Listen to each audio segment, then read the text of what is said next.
दो भाइयों की अनोखी लड़ाई। दो भाइयों की अनोखी लड़ाई।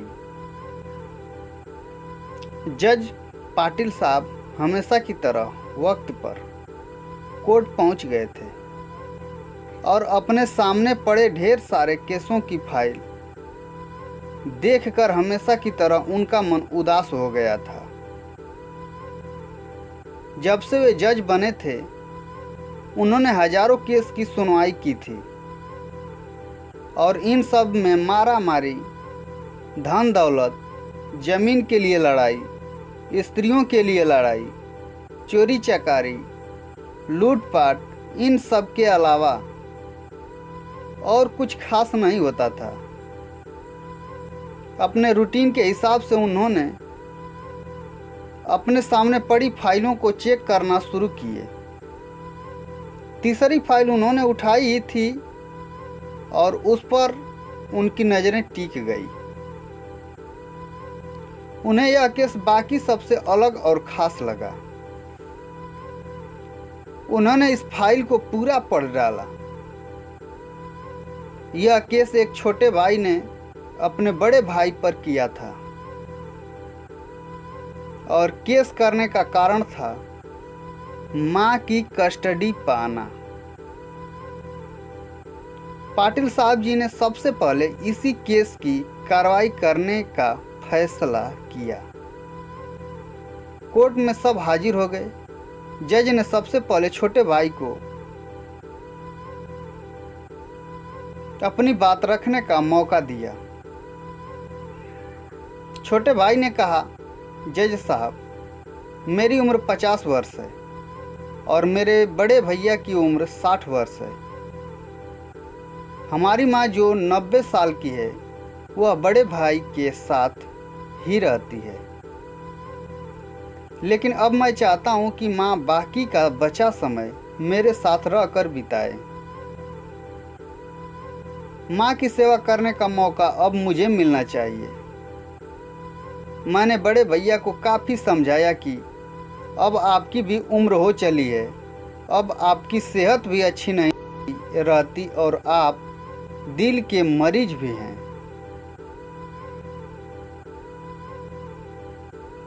मैं अभी स्वस्थ हूँ, इसलिए बेहतर यही होगा कि माँ की सेवा करने का मौका अब मुझे दिया जाए। वैसे भी माँ पिछले 40 सालों से उनके साथ ही तो रह रही हैं। क्या मेरा हक नहीं बनता कि माँ मेरे साथ भी रहे? लेकिन बड़े भैया हैं कि इस बात को मानने के लिए राजी नहीं हैं। इसलिए मजबूरी में मुझे उन पर केस करना पड़ा। अब बड़े भाई की अपनी बात रखने की बारी थी। बड़े भाई ने कहा, यह बात सच है कि मेरी उम्र 60 साल है। यह बात भी सच है कि अब मेरी सेहत पहले जैसी नहीं रहती। लेकिन उतना ही सच यह भी है कि मैं सिर्फ जिंदा रह पा रहा हूँ, तो इसलिए क्योंकि मेरी माँ मेरे पास है।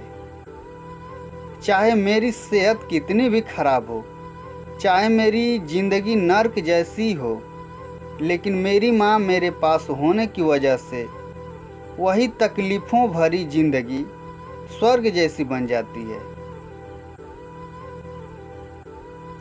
जज साहब, आप ही बताइए, मैं माँ को अपने से दूर कैसे होने दे सकता हूँ? जज ने बड़े भाई से कहा कि तुम खुद कहते हो कि तुम्हारी सेहत अच्छी नहीं रहती, तो भला तुम कैसे अपनी माँ की देखभाल अच्छे से कर पाओगे? यह भी तो सोचो। बड़े भाई ने कहा, मैं अपनी माँ की बड़े अच्छे से देखभाल करता हूँ। आप माँ से भी पूछ सकते हैं, और अगर वो खुद कहें कि उन्हें मेरे साथ नहीं रहना, तो आप बेशक उन्हें मेरे भाई के साथ भेज दीजिए। जज को यह बात ठीक लगी और उन्होंने माँ को अदालत में बुलाने का फैसला किया। 90 साल की बूढ़ी माँ बड़ी ही कमज़ोर थी वो जैसे तैसे व्हील चेयर से अदालत में आई। जज साहब ने उनसे उनकी राय पूछा तो माँ ने कहा कि मेरे लिए दोनों ही बच्चे समान हैं। किसी एक का पक्ष लेकर दूसरे को नाराज नहीं कर सकती। आप तो जज हैं, आप तो ऐसे फैसले हमेशा लेते हैं। आप जो भी फैसला लेंगे वह मेरे लिए आखिरी फैसला होगा और मैं चुपचाप उसे मान लूँगी। जज साहब बहुत परेशान हो गए।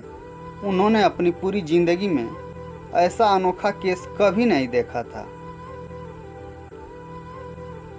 हमेशा दो भाई अपने माता पिता को एक दूसरे पर थोपते। एक कहता तुम रखो तो दूसरा कहता तुम ही रखो।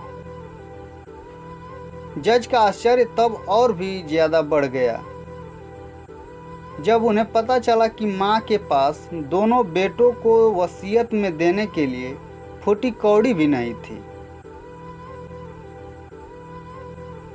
बड़े सोचने विचारने के बाद जज ने फैसला किया कि माँ को अब छोटे भाई को सौंप देना चाहिए। ये फैसला सुनते ही बड़ा भाई जमीन पर बैठ पड़ा और फूट फूट कर रोने लगा। उसे रोता देख कोर्ट में हाजिर सभी लोग दोनों भाइयों का अपनी माँ के लिए सम्मान व प्रेम को देखकर उन सबकी आंखें गीली होकर नम सी रह गई। साथ ही जज साहब की भी आंखों से आंसू बह निकले।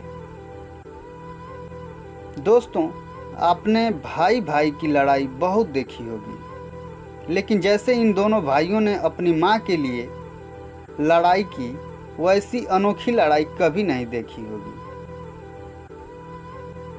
कहानी से सीख। इस कहानी से और इन दोनों भाइयों से हमें सीखना चाहिए कि अपने माँ बाप से लगाव कैसे रखा जाता है और माँ बाप की सेवा कैसे निस्वार्थ भाव से की जाती है। हो सके तो नीचे दिए गए प्रश्नों के उत्तर कमेंट बॉक्स में कमेंट कर जरूर बताएं। पहला प्रश्न, छोटे भाई ने केस क्यों किया था? दूसरा प्रश्न, जज साहब ने क्या फैसला किया? इस प्रकार की कहानियों के लिए हमारे चैनल को लाइक, सब्सक्राइब और शेयर जरूर करें। आपने अपना बहुमूल्य समय दिया, इसके लिए दिल की अनंत गहराइयों से आपका धन्यवाद।